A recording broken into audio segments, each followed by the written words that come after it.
गुजरांवाला से खबर शामिल करते हैं। मोहम्मद अब्दुल्ला की रिपोर्ट के मुताबिक साबिक चेयरमैन हाजी मोहम्मद खालिद मुगल, साबिक चेयरमैन यूसी जगना ने कायदे मुस्लिम लीग नून मियां मोहम्मद नवाज शरीफ की सालगिरह का केक काटा और इस मौका पर साबिक MNA खुरम दस्तगीर और टिकट होल्डर सूबाई असम्बली मुअज़्ज़म रऊफ मुगल ने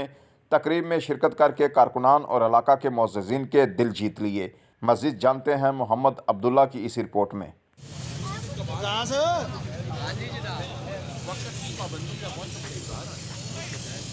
वरना केक वाले सारे लेट होते मेहमान आ जाते कहते हो जी केक लैन गया जी मुंडा केक लैन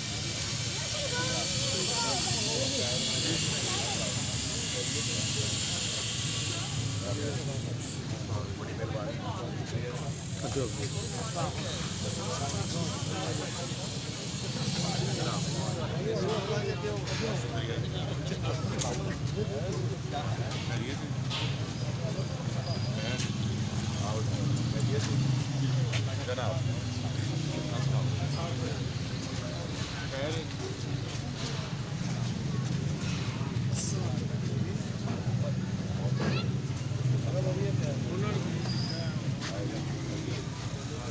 जनाब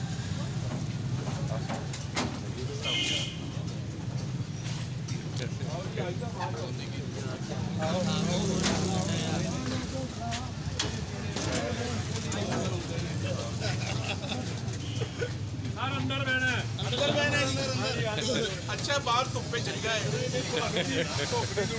अच्छा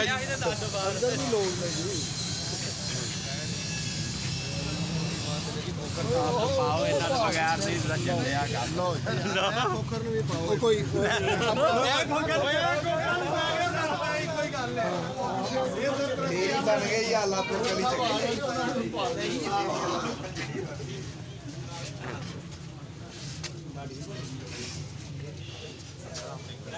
ਰਸਤਾ ਦਿਓ ਜੀ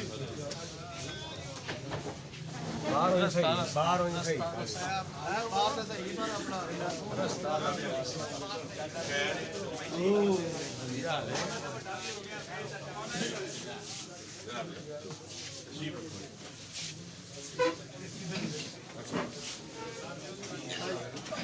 बाहर नीचे अच्छा हां जी मिट्टी में डस्ट चलो फिर ਇੱਥੇ ਕੇਕ ਰੱਖ ਇੱਥੇ ਕੱਟ ਕੇ ਬਾਹਰ ਦੱਸਿਆ ਕਿ ਆ ਜਾਓ ਇੱਧਰ ਆ ਜਾਓ जी आ जाओ पाए लग गया आ जाओ चले जाओ भाई साहब मौजूद साहब भी आ रहे हैं चुप लो सारे कोई ना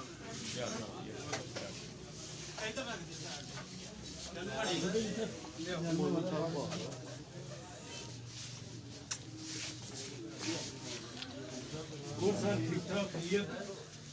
क्योंकि साढ़े जेडे मसीह भाई वो यूनिवर्सली लेट कर रहे हैं अपने केक 7 बजे आने वो कहते जी 9:30 बजे आओ हाँ और जिदा का 10 बजे टाइम थी वो 11:30 बजे होया केक कटिया मैं क्या ऐसा में तो कमाल कर देता टाइम से रेडी हो गया बड़ी अच्छी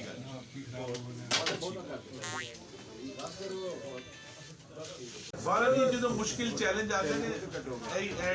ध्यान भी है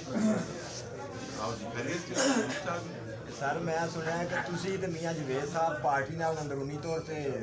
खफा हो नाराज हो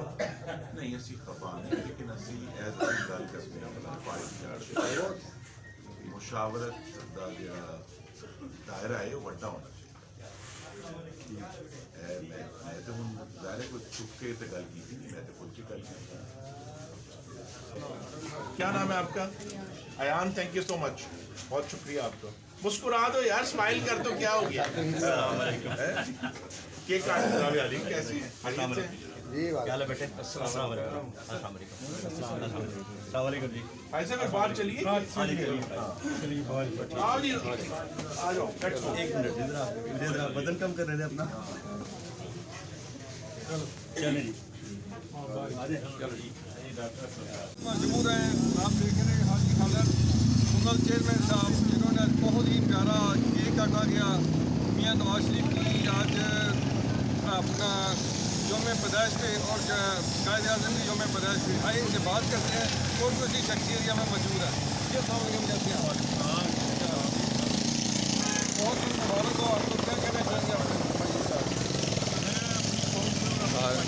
ਅਯਾਨ ਜਿੰਨੇ ਬੰਦੇ ਆ ਨਾ ਉਹਨਾਂ ਸਾਰਿਆਂ ਪਿੱਛੇ ਆਓ ਥੋੜਾ ਵਧੀਆ ਹਾਂ पाकिस्तान 1947 में बीमार के आया माननीय पाकिस्तान आज उनका जो में पैदाश है ਹਾਂਜੀ ਨਹੀਂ ਨਾ ਠੀਕ ਜੇ ਵੇਖੋ ਨਾ बाद ਆ ਗਈ ਵਿੱਚ 70 साल 74 साल हो गए हैं अगर कोई लीडर आया है तो उनको मियां नवाज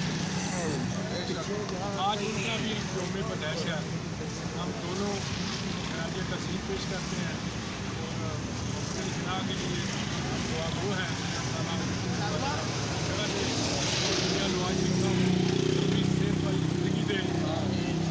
और उनको मुल्क की खिदमत करने का मौका मिले। जब से उन्होंने इक़्तिदार लिया पूरे नहीं करने दिए गए उनको अपने पीरियड, लेकिन उसके बावजूद भी मुल्क में अगर कोई तरक्की के मनसूबे नज़र आते हैं तो उन पर अगर उन मनसूबों को इस्तेमाल किए तो वो आपका 1947 वाला वही पाकिस्तान है। तो हम इसलिए इस तरह के तस्वीर पेश करते हैं इस मुल्क को खूबसूरत बनाया, तरक्की दी, ये दिए बहुत बड़े मनसूबे दिए। हम आइंदा भी उनको कोशिश करते हैं देखिए हम लेके आ रहे हैं दूसरा सेक्टर उन्होंने मजबूत किया है अल्लाह काम कर रहे हैं मजीद भी को करेंगे। आज ये हम दस्ती से मुखातिब साहब आए थे वो आप क्या कहना चाहेंगे? हमारे लिए वो हमारे लीडर हैं, वो गुजरांवाला की शान है, हमारे लिए वो असासा है, हम उनको वेलकम कहते हैं, हमारे हमें खुशी हुई है। बहुत अच्छा लगा आज आपकी पार्टी साहब को बहुत अच्छा लगा। पार्टी के नाम पे ही है ना साहब, मैं अगर चेयरमैन पार्टी के नाम पे वो उन्होंने मिनिस्टर बने हैं या एमएलए बने हैं तो पार्टी के नाम पे बने हैं ना, पार्टी के हम असासा हैं, जो भी है बड़े हैं उनके वर्कर हैं पार्टी के। जी जनाब आप देख रहे थे बहुत ही प्यारी आज यहाँ पे पार्टी सेलिब्रेट की गई मोहम्मद अब्दुल्ला कैमरा मैन राशिद खान।